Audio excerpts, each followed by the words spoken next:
उत्तर प्रदेश के समस्त शिक्षामित भाइयों बहनों, मैं जितेंद्र शाही 28/4/2022 का ऑडियो आपके बीच में प्रेषित कर रहा हूं। जैसा कि पूर्व में मैं कहा था, कार्यक्रम, कार्यालय, कोष, क से जब तक आप मिलान करेंगे तो क से कोष भी होगा, क से कार्यालय भी होगा, क से कार्यक्रम भी होगा। ये तीनों संगठन चलाने के लिए अति महत्वपूर्ण आवश्यकता है, जिसको हम भली भांति जानते भी। लेकिन फिर भी आम शिक्षा मित्रों के बीच में मेरा संगठन कभी भी किसी से एक पैसा लेने का कोशिश नहीं किया है, न करेगा। कारण इस बात की है कि 10 रुपये चंदा का सहयोग यदि किया जाए तो जब से सोशल मीडिया आया है, शिक्षा मित्रों में गुणागणित, जजमेंट, फैसला, लेखक, लेखनी सबसे सर्वोपरि है। आप लोगों ने देखा होगा, परखा होगा, समझा होगा। हर शिक्षा मित्र एक अपने आप को लेखक बन गया है, एक अपने आप को जजमेंट कर्ता बन गया है, एक अपने आप को आदर्शवादी पेश करने में, फैसला लिखने के लिए आतुर रहता है, जैसा कि ग्रुपों में आता। अभी कल भी एक लेखक लेखनी लिख के भेजे थे, अभी भी आज भी एक आया है ग्रुप में कि संविदा कर्मी हटाए जाएंगे। उसको फॉरवर्ड करने के लिए शिक्षा मित्रों को ग्रुपों में भेजा गया और शिक्षा मित्र ही उसको फॉरवर्ड कर रहे हैं। तो मैं आप लोगों को बता देना चाहता हूं, जो बहुत चिल्लाता है, जो बहुत कहता भी है, ग्रुप में शेयर भी करता है, वो कुछ कर नहीं पाता। जैसा कि पूर्व से ही कहा जा रहा था कि अप्रैल में शिक्षा मित्रों को निकाल दिया जाएगा। चुनाव परिणाम आने के बाद शिक्षा मित्रों को हतोत्साहित करने का प्रयास किया गया, लेकिन 4 महीने का मानदेय, बेसिक शिक्षा परिषद से चयनित शिक्षा मित्रों का मानदेय अगस्त तक सरकार ने प्रेषित कर दिया है, जिलों में चला गया है। यदि सरकार के नियत में खोट रहती तो आपको निकालने में कोई दिक्कत और देरी नहीं करती, जैसा कि आप सोशल मीडिया पे प्रचार प्रसार करते हैं। शिक्षा मित्रों का बाल बांका नहीं होगा। शिक्षा मित्र अपने कार्यशैली में परिवर्तन लाएं, शिक्षा मित्र अपने कार्यशैली को बढ़ावा दें। शिक्षा मित्र एक सकुशल व्यक्तियों में गिना जाएगा, लेकिन जब से सोशल मीडिया का जन्म हुआ है, शिक्षा मित्र का ही संगठन नहीं, जितने भी संगठन प्रदेश में, देश में चलते होंगे, सोशल मीडिया का जितना बढ़ावा आया है, सारे संगठन कमजोर हुए हैं। और कमजोरी का कारण, घर बैठे लोग फैसला लेते हैं, घर बैठे फैसला सुना देते हैं, घर बैठे फैसला लिख देते हैं, जजमेंट भी लिख देते हैं।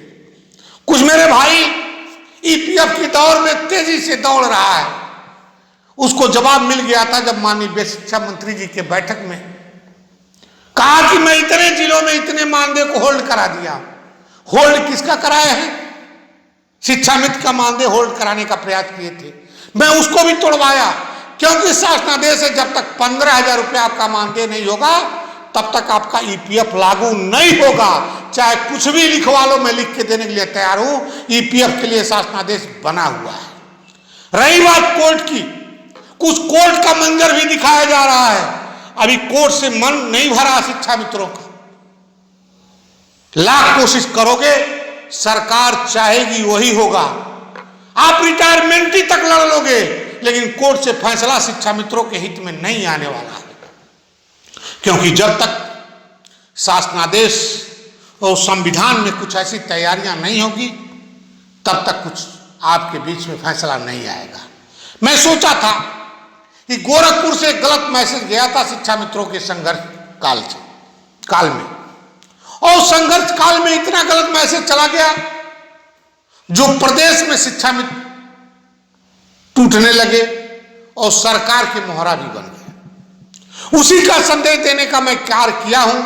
जैसा कि कल हम सबके आदर्श अधिकारी श्रीमान पूर्व महानिदेशक स्कूल शिक्षा, जिला अधिकारी गोरखपुर से मेरी वार्ता हुई। एक संवाद का कार्यक्रम शिक्षा उन्नयन गोष्ठी के तहत प्रारंभ किया जा रहा है। हम होंगे कामयाब एक दिन, मन में है विश्वास, पूरा है विश्वास, इसको चरितार्थ करने का प्रयास कर रहा हूं। इसके बाद देवी पाटन मंडल में भी एक कार्यक्रम होने जा रहा है। आपको एक कार्यक्रम कराने की जरूरत क्यों पड़ी, मैं बता देना चाहता हूं। उत्तर प्रदेश के विधानसभा के चुनाव में कुछ लोगों की हरकतों से शिक्षा मित्र, जो रेल यूपी पटरी जो जिस पे रेल चलती है, उस पटरी से रेल उतर गई है। उस पटरी पर चढ़ाने का मैं प्रयास करना चालू कर दिया हूं, जिससे शिक्षा मित्रों का भला हो जाए। यह प्रयास सार्थक होगी, यह प्रयास आपके भविष्य के लिए होगा।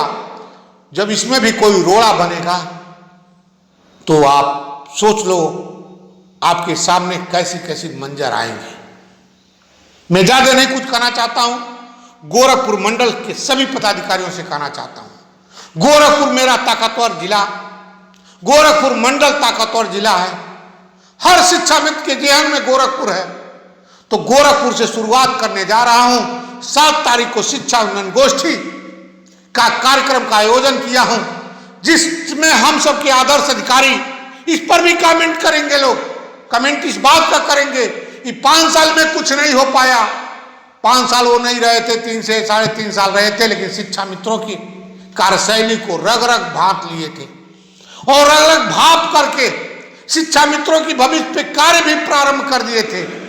लेकिन दुर्दिन शिक्षा मित्रों का था, उसके पहले गोरखपुर का जिला अधिकारी बन गए।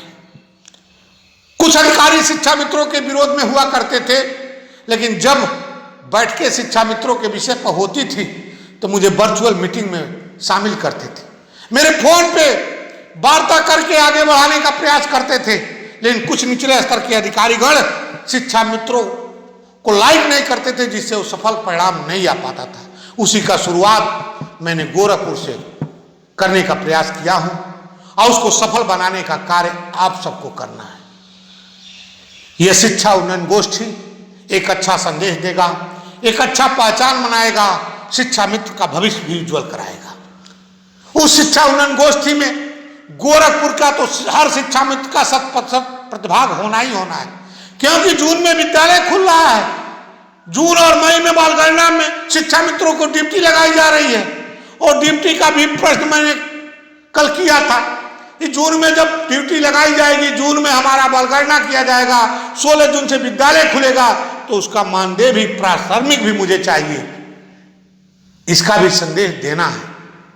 शिक्षा मित्र भाइयों मानो, अब ज्यादा न कुछ कहते हुए अपने जनपदीय अध्यक्ष आदरणीय श्री गदाधर दुबे जी, मंडलिक मंत्री श्री संजय यादव जी, और जो भी हमारे पदाधिकारी हैं गोरखपुर जनपद के, चाहे नगर के हों चाहे महानगर के हों, वो सभी पदाधिकारियों से कहना चाहता हूं, ये ताकत एक हुनर आपकी पहचान बनेगी।